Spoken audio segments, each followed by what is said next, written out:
Conversa de bastidor, com Bernardo Melo Franco.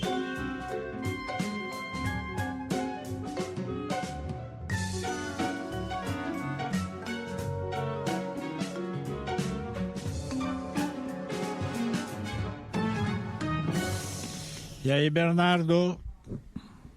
Boa tarde, Sarenberg. Boa tarde, Cássia. Boa tarde, ouvintes da CBN. Boa tarde, Bernardo. De certo modo, o ministro Flávio Dino surpreendeu, as expectativas quando baixou aquela decisão acabando com a aposentadoria compulsória como sendo maior punição aos juízes. Mas qual é o futuro dessa decisão, na sua opinião? Vai pegar, não vai pegar? Como é que vai ser?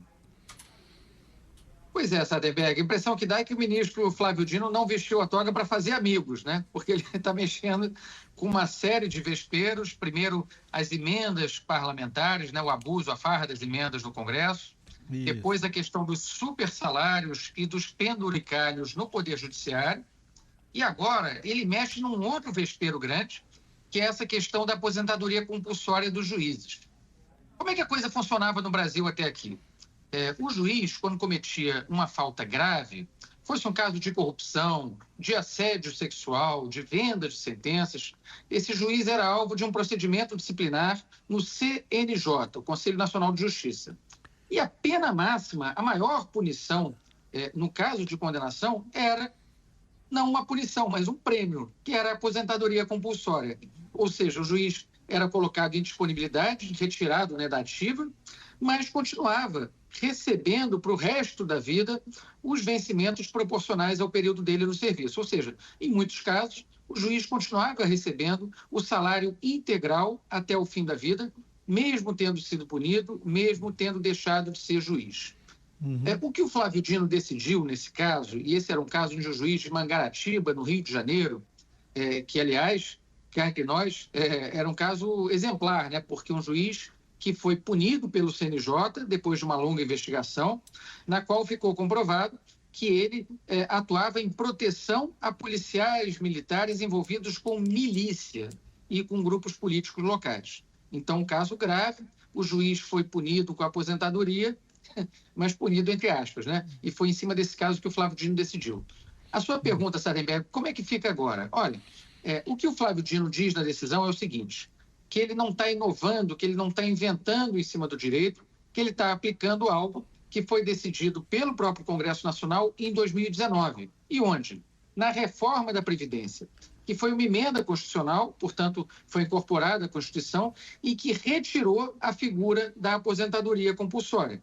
Portanto, não havia mais cobertura da Constituição para que fosse dado esse prêmio, uma espécie de prêmio por mau comportamento para os juízes afastados pelo CNJ. E o que o Flávio Dino decidiu foi o seguinte: olha, o CNJ ele é um órgão que toma decisões de natureza administrativa. Portanto, ele tem depois um órgão de representação judicial, que é a AGU, a Advocacia Geral da União, e no caso do CNJ aprovar a perda de cargo do juiz, agora a AGU precisa ajuizar uma ação no Supremo Tribunal Federal para que aí sim o Supremo decida, com base naquilo que foi apurado pelo CNJ, se de fato é o caso da expulsão do magistrado. E aí, de fato, ele vai ser expulso da magistratura, mas sem o prêmio dessa aposentadoria compulsória. Agora, na decisão do Flávio Dino, Sarenberg e Cássia, ele também diz o seguinte, que ele oficia o ministro Edson Fachin, presidente do Supremo, para que ele julgue, ele avalie se é o caso de mudar procedimentos internos do judiciário para agilizar esse processo, ou seja, para transformar em norma mesmo, que isso seja daqui para frente a regra. Foram mais de 200 casos de juízes punidos, entre aspas, com aposentadoria compulsória nos últimos 20 anos. Então, é bastante gente que a gente está falando. E vem aí um caso novo, que possivelmente vai dar nisso também, Sarenberg e Cássia, que é o caso do ministro Marco Buzzi, que está afastado nesse momento do Superior Tribunal de Justiça por denúncias de assédio sexual. Portanto, depois da decisão do ministro Dino, é possível que o Marco Buzzi seja o primeiro ministro de Tribunal Superior a ser afastado da magistratura, não só com a aposentadoria compulsória, mas também com a perda dos vencimentos. Porque também tem outra coisa, né? Quer dizer, se eles foram afastados por uma falta grave, essa falta grave tem que ser investigada, apurada e julgada. Exatamente, é disso que está se tratando, né? O CNJ, ele é um órgão que faz um procedimento disciplinar, Isso. portanto, é um procedimento administrativo. É o judiciário cuidando do próprio judiciário, mas do ponto de vista de administrativo, botando ordem na casa. Agora, como a vitaliciedade é um benefício, enfim, uma característica protegida pela Constituição, tem que ser a Corte Constitucional, o Supremo Tribunal Federal, a decidir se essa vitaliciedade vai ser retirada do juiz corrupto, do juiz assediador, enfim, do juiz que tenha sido punido por uma falta grave. Certamente, Sardenberg Cassa, vai gerar mais reclamação das associações de magistrados, né, das corporações judiciais, e essa história não deve acabar agora com essa decisão do Flávio Dino. É isso que eu ia te perguntar. Certamente vão tentar, entre aspas, recorrer dessa iniciativa do ministro Flávio Dino, que tentou colocar em prática algo a respeito do qual já havia ali um texto a respeito, uma legislação a respeito, mas não é uma história que deve acabar até a última palavra agora, né? Exato, Cássia. No Brasil, a gente sabe como é que é essa questão do direito adquirido, né? Quando a pessoa recebe um privilégio, se agarra bem forte a ela para não se faltar de jeito nenhum. Mas, olha, a emenda constitucional da reforma da Previdência, ela é de 2019, portanto, ela já está em vigor há 7 anos. Pelo menos nesse período dos 7 anos, é possível que haja uma revisão agora, né? Quem foi aposentado compulsoriamente depois da emenda constitucional, de acordo com a decisão do ministro Flávio Dino, aparentemente está recebendo um benefício ao qual não tinha direito, né? Nem adquirido, nem direito de nenhuma outra forma. Então, esses casos podem sim ser judicializados daqui para frente, vai depender, de novo, da iniciativa da Advocacia Geral da União. Agora, Bernardo Castro, vai ficar feio para uma associação de juízes reclamar desse privilégio, né?